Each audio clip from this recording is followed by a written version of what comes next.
Bien. Ça dépend. Merci d'être présent pour cette séance qui marque le retour de la conférence du jeune barreau après 2 années d'interruption, même si les uns et les autres ont pu apprécier ce qu'était le temps qui passe, puisque 2 ans, c'est très long.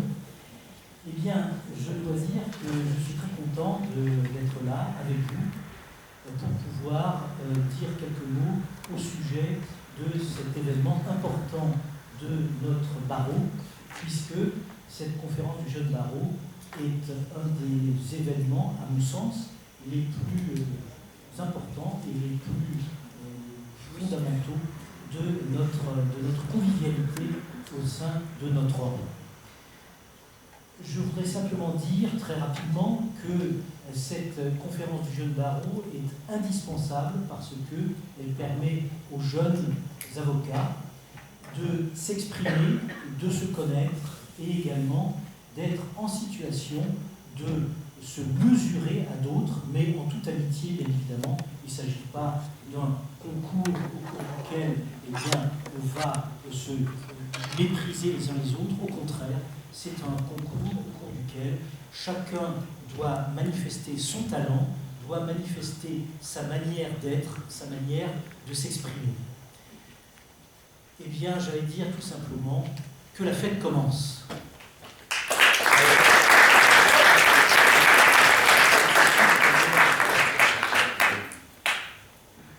Alors, mes co-secrétaires m'ont chargé de présenter Raphaël Pacouret, ce qui est un choix ambitieux dans la mesure où je ne connais absolument pas ce confrère. Je pourrais simplement vous indiquer qu'il est lion ascendant Gémeaux, qu'il aime les pauses cigarettes qui durent 2h30 environ devant le palais et que sa fille porte le même prénom que moi. Figure du barreau de Versailles, vous vous faites le Robin des Bois du jeune avocat, installant sans relâche des clés RPVA et tutorant chaque nouvel arrivant. Vous formez les élèves avocats au numérique avec une abnégation telle que vos élèves commentent vos interventions d'un « même le prof n'a pas compris l'intérêt de son cours ».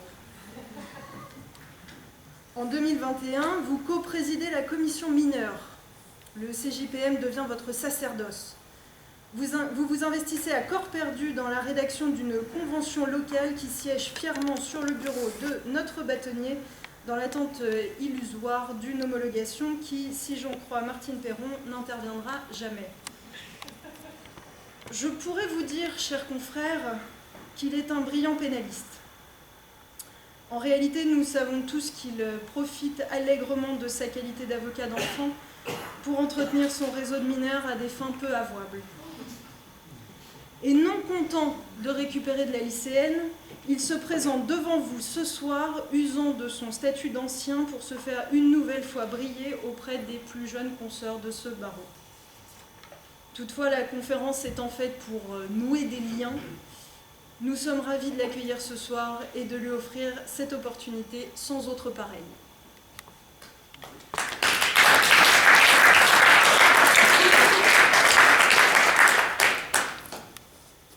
Vous êtes Patrick Vallon. Je vous épargne la lecture publique de votre date de naissance, mais pour notre auditoire de ce soir et en langage de conférence, vous êtes l'équivalent de mon arrière grand-père. Après une scolarité médiocre, vous épousez la profession d'avocat sous l'influence, dites-vous, du très viril André Damiens. Vous avez donc prêté serment le 14 décembre 1983 et résidez depuis à Versailles, 36 rue des États généraux. Vous résumez votre parcours professionnel en des termes élogieux, une suite d'échecs et de désillusions.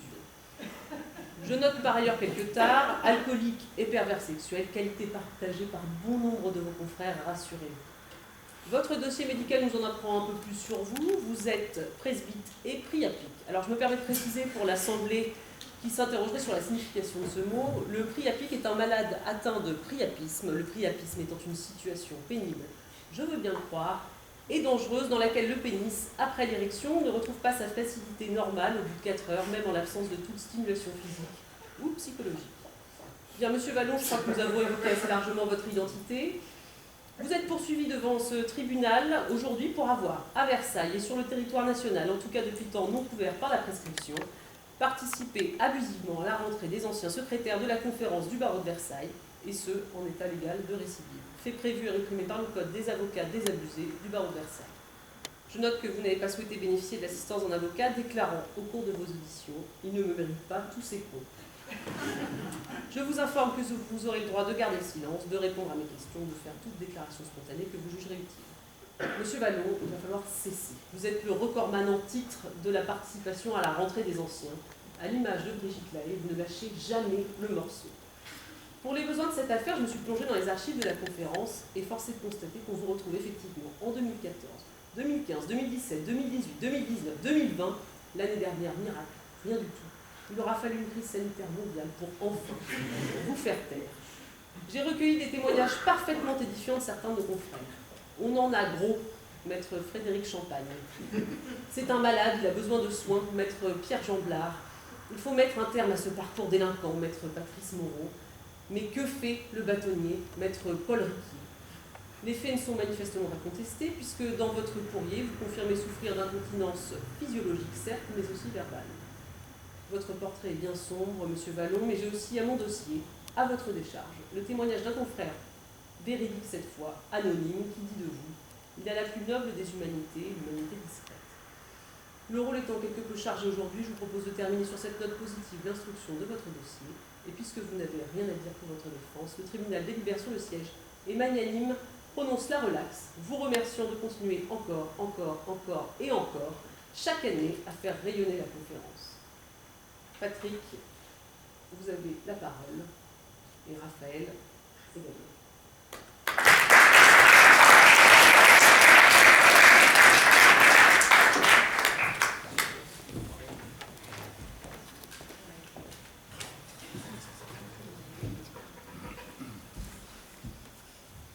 Mon confrère Vallon est en place, ça va? Ça va, mes vieux os C'est déjà sont... pas mal d'arriver à son âge, c'est pas si mal que ça. Je me présente donc, Raphaël Pacouret.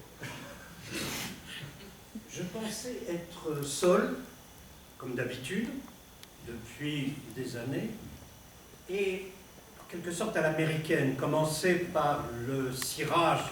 Il suffit d'avoir un morceau de bois avec des poils dessus, ou marqué Warner, ça fait Warner Bros. Warner Bros, c'est tout simplement faire l'éloge de celui qui est le plus important, de celui qu'on admire. Envisager son élection récente, ses qualités, sa culture, le bâtonnier, être bien avec lui, on ne sait jamais, ça peut servir. Le bâtonnier a une culture qui dépasse largement les frontières de notre département, mais il a surtout une caractéristique. Faisons à l'américaine, essayons de faire sourire l'assistance. C'est très difficile, mais j'y arrive régulièrement. Le bâtonnier a un sacré coup de fourchette. Fourchette, petite fourche, forchetta. C'est Henri III qui ramène la fourchette de Venise. Venise, vous en parlerez, puisque c'est votre dada. Enfin, si je puis m'exprimer ainsi, aucun rapport entre Henri III, très mignon de son état, roi de France, et la petite fourchette. Pourquoi disais-je ça? Oui, parce que le bâtonnier est une sacrée petite fourchette, mais ce serait limitatif, réducteur. Non, le principe du bâtonnier, c'est une grande culture, une très grande culture.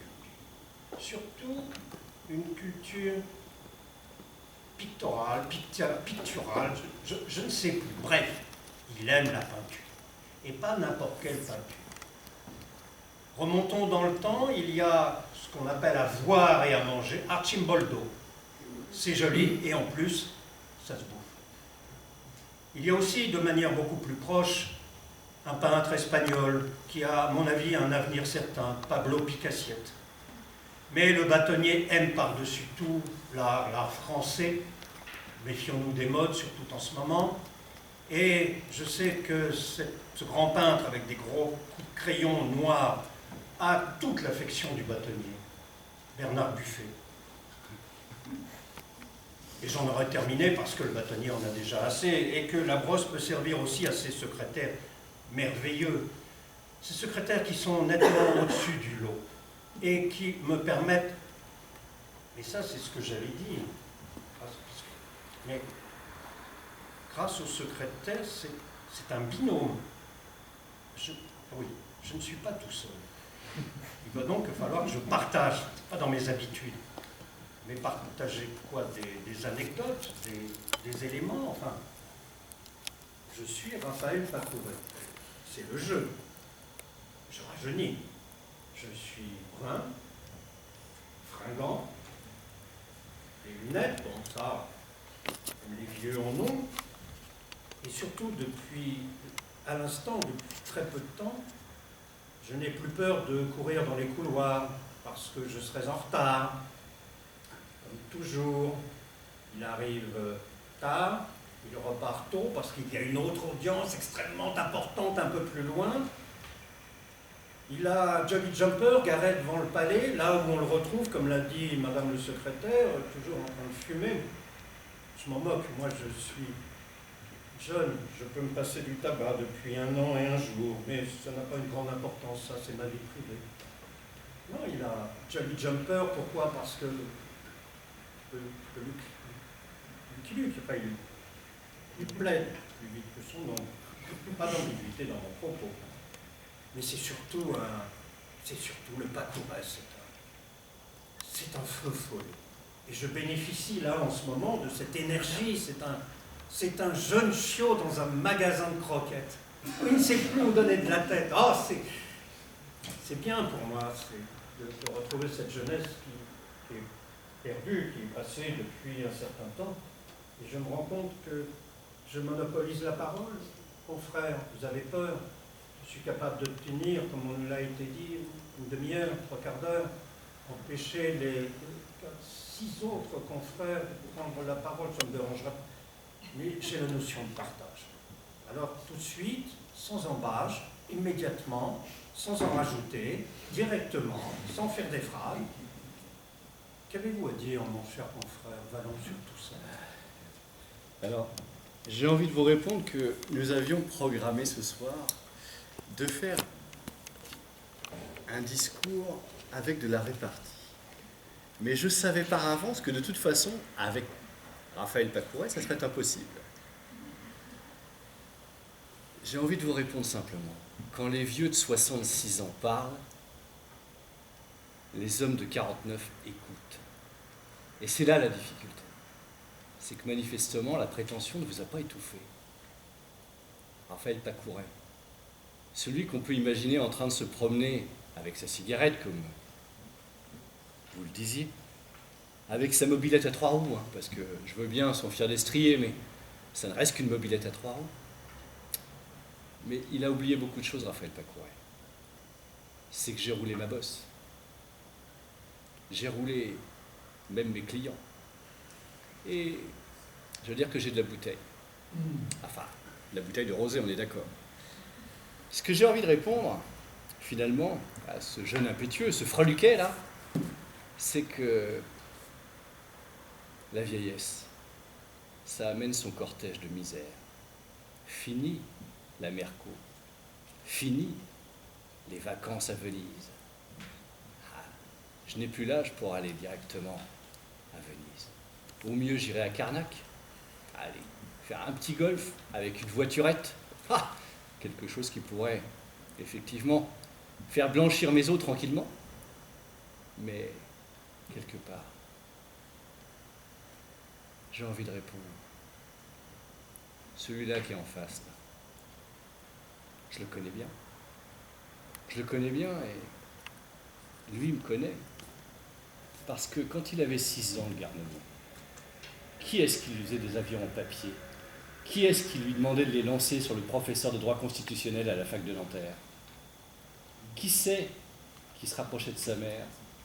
Qui c'est qui demandait à sa mère d'envoyer le freluquet aller au distributeur pour récupérer la monnaie pendant qu'il s'occupait de sa mère?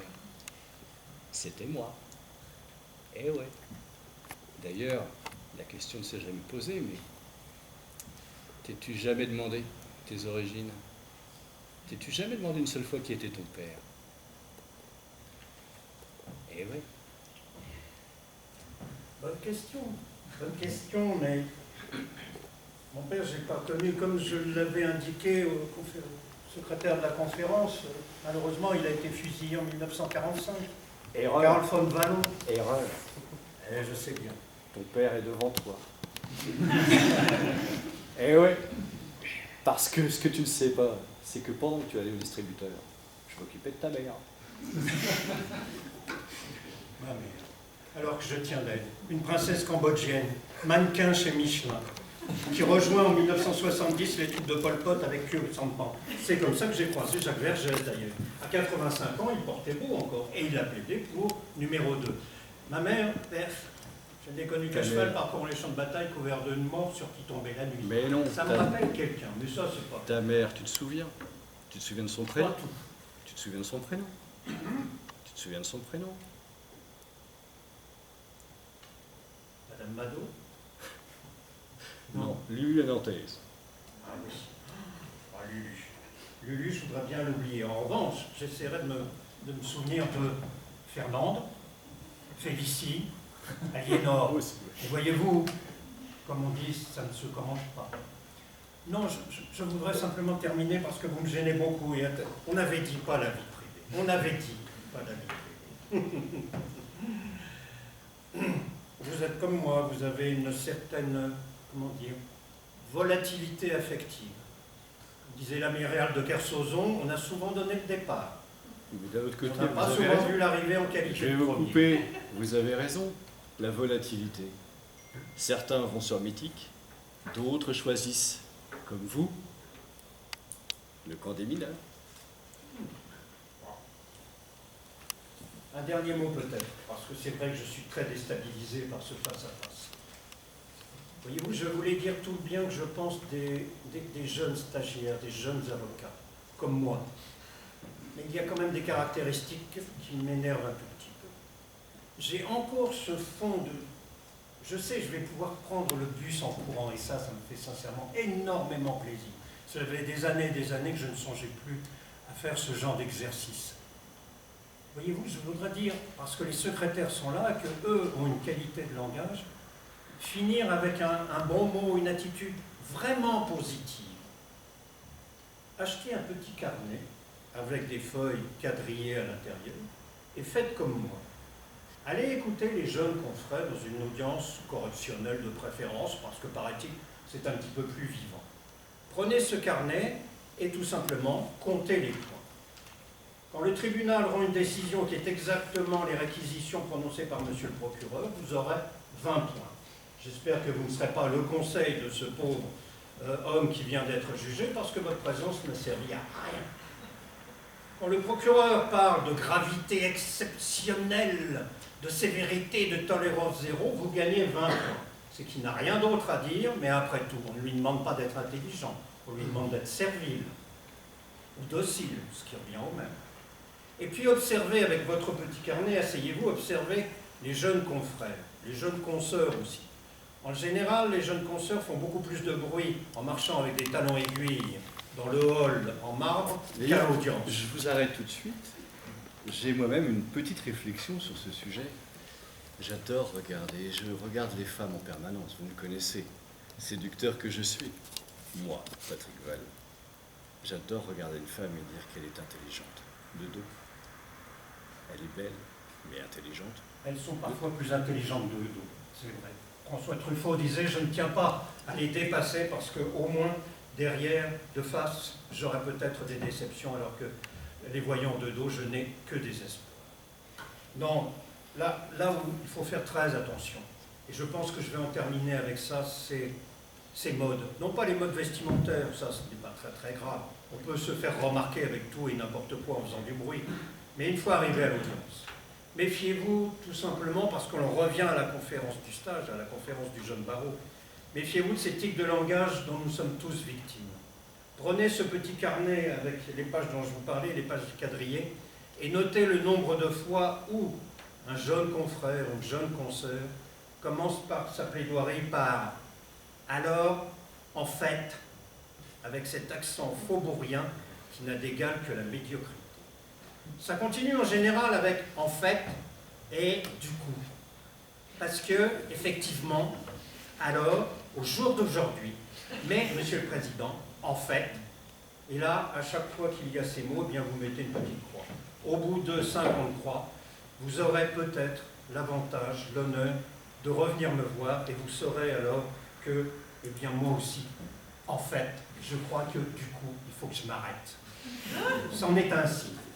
Mon cher confrère, ne pensez-vous pas que à 19h52, après avoir attendu un peu plus que d'habitude, jetons un voile discret sur ce retard, justifié par une activité professionnelle intense, je n'en doute pas. Je pense qu'il est temps de se retirer. Je crois sincèrement et beaucoup plus courtement que notre confrère Stéphanie Gauthier avait tout à fait raison quand elle vous disait que vous étiez particulièrement hautain et paternaliste. Mais je vais rebondir là-dessus. On s'avance, on peut faire un pas l'un vers l'autre. Parce que grâce je vais vous à dire quelque chose. la jeunesse repart. Regardez, je m'appelais Pacouret et déjà... Mais je peux courir jusqu'au bus. C'est ça le métier. Et puis, bon, on va... Vous avez quelque chose que je Non, vous ai ça y est, je suis redevenu... Oh, j'hésitais. On l'a. Adieu, confrères. C'était bien. On va partir comme des vrais avocats. Non, mieux des vrais avocats. Des princes.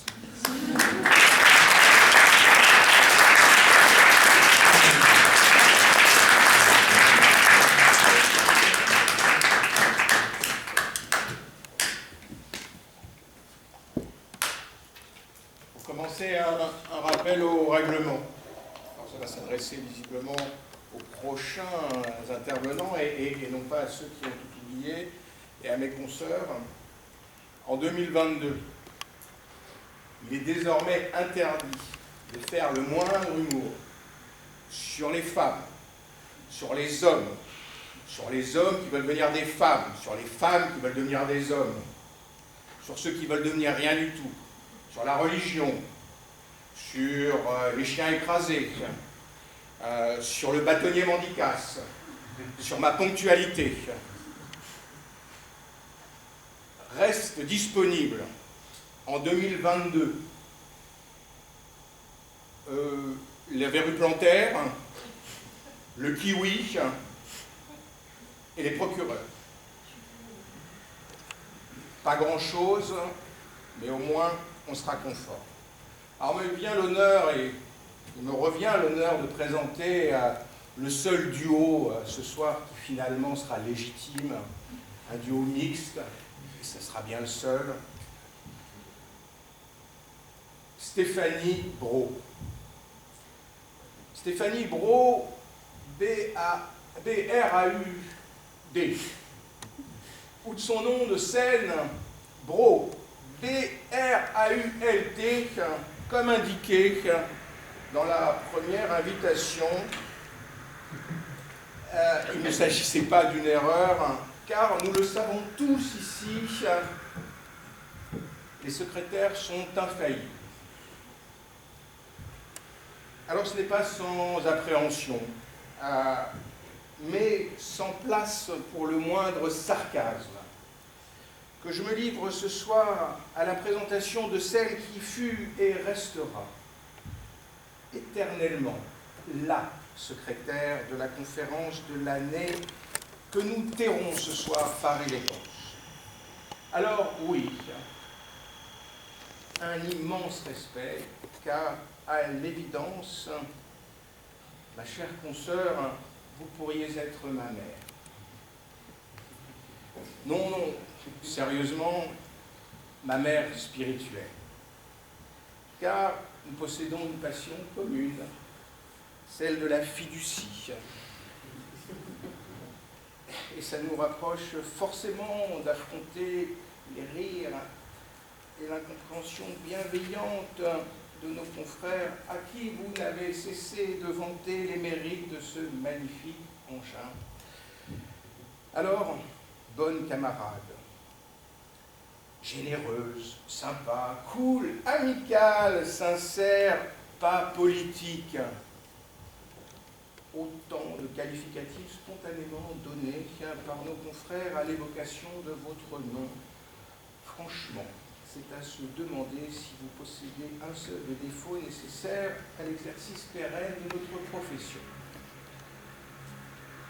Vous êtes une personne rare, la seule personne au monde à avoir passé 3 ans au Luxembourg par passion et non par intérêt fiscal.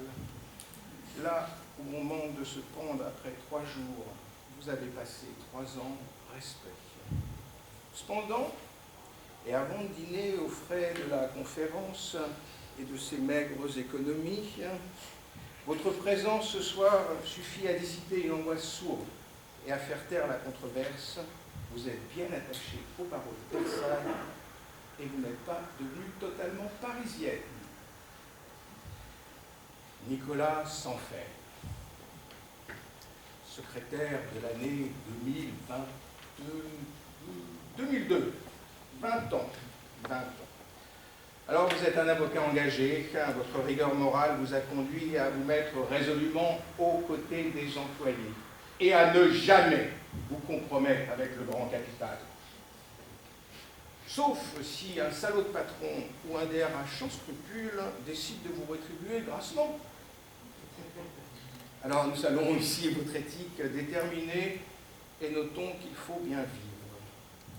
Alors oui, vous avez présenté votre candidature au bâtonnat et comme le déplore Vladimir, vous avez bêtement accepté l'expression superflue du suffrage de vos pairs. Réjouissez-vous car, regardant avec inquiétude et compassion l'état dans lequel a fini notre précédent bâtonnier, après avoir brisé des piquets de grève et une pandémie mondiale, vous avez sans doute échappé au pire. Mais si le cœur vous en dit encore, et après que le bâtonnier Montgelas aura mis fin, vous, à la guerre en Ukraine, je vous livre une information cruciale. Le Conseil de l'Ordre vient de rejeter la proposition de simplification administrative du bâtonnier, pourtant empreinte d'une vieille tradition versaillaise, celui du bâtonnat à vie et héréditaire. Le trône sera donc de nouveau libre dans quelques mois. Si telle est votre envie, tous mes vœux vous accompagnent et je me réjouis à l'avance de l'instauration du fameux régime sans fer. Chère Stéphanie, cher Nicolas, soyez les bienvenus. La scène est à vous.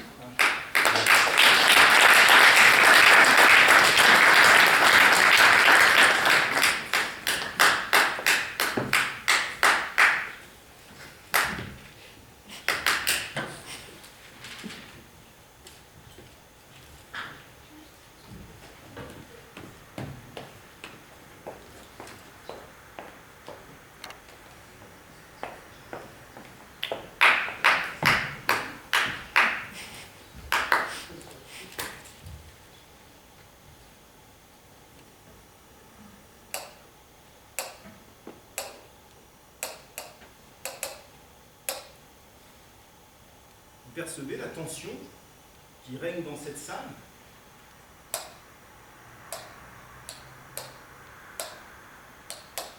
Les discours précédents ou ceux à venir vous inquiètent? L'angoisse vous étreint à la pensée de subir le verbiage de quelques trop anciens secrétaires? Peut-être faites-vous preuve d'une empathie excessive pour cette déliquescence décrépite qui s'exhibe encore?